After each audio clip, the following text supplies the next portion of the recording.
મિત્રો હવે આ જે દાખલો છે એ દાખલો આપણે લૂપની રીતે કરવાના છે, રાઈટ?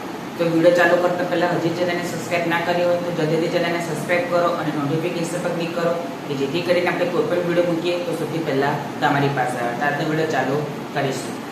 તો જુઓ, આપણે સમીકરણ આપ્યા છે. આ છે પહેલું સમીકરણ, આ છે બીજું સમીકરણ. તો મિત્રો મેં તમને કીધેલું છે કે લૂપની રીતમાં શું કરવાનું અને આદેશની રીતમાં શું કરવાનું, પણ આપણે આ દાખલો લૂપની રીતે કરવાનો છે એટલે લૂપની રીતમાં શું કરવાનું એવું તમને કહીશ. તો લૂપની રીતમાં કાં તો x સરખા કરો કાં તો y સરખા કરો. તો જુઓ, આપણે y સરખા કરીએ છીએ તો અહીંયા શું નથી, 5 નથી, એટલે સમીકરણ કેટલા વડે ગુણવા પડે? 5 વડે. ને સમીકરણ 2 માં શું નથી? b નથી, એટલે સમીકરણ 2 ને કેટલા વડે ગુણવા પડે? b વડે. તો લખીશું કે સમીકરણ 1 ને 5 વડે અને સમીકરણ 2 ને કેટલા વડે? b વડે ગુણી સમીકરણ 1 અને 2 ની બાદબાકી કરતા. એટલે 5x વત્તા 5y બરાબર 5 કૌંસમાં a વત્તા b છેદમાં 2.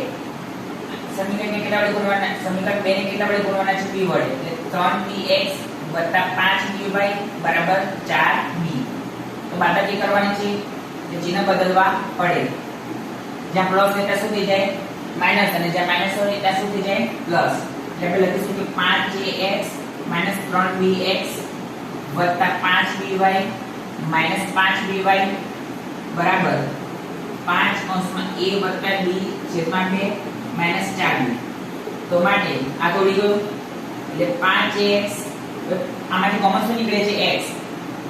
એટલે 5a માઈનસ 3b ગુણ્યા x બરાબર 5 કૌંસમાં a વત્તા b. હવે બે અહીંયા છે પણ અહીંયા નથી એટલે ગુણાઈ જશે એટલે માઈનસ 8b આખાના છેદમાં 2.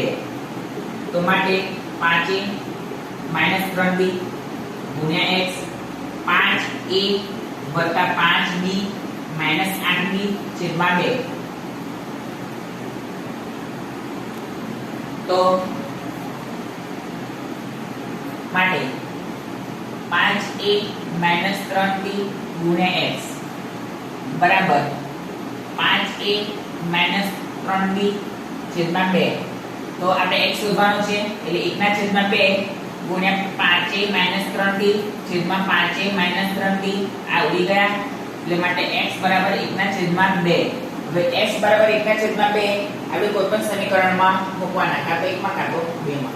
તો 2 માં મૂકું છું તો લખીશું કે x બરાબર 1/2 એ સમીકરણ 2 માં મૂકતા. તો જ્યાં x દેખાય ત્યાં કેટલા મૂકવાના? 1/2 એટલે 3 કૌંસમાં 1/2 વત્તા 5y બરાબર 4.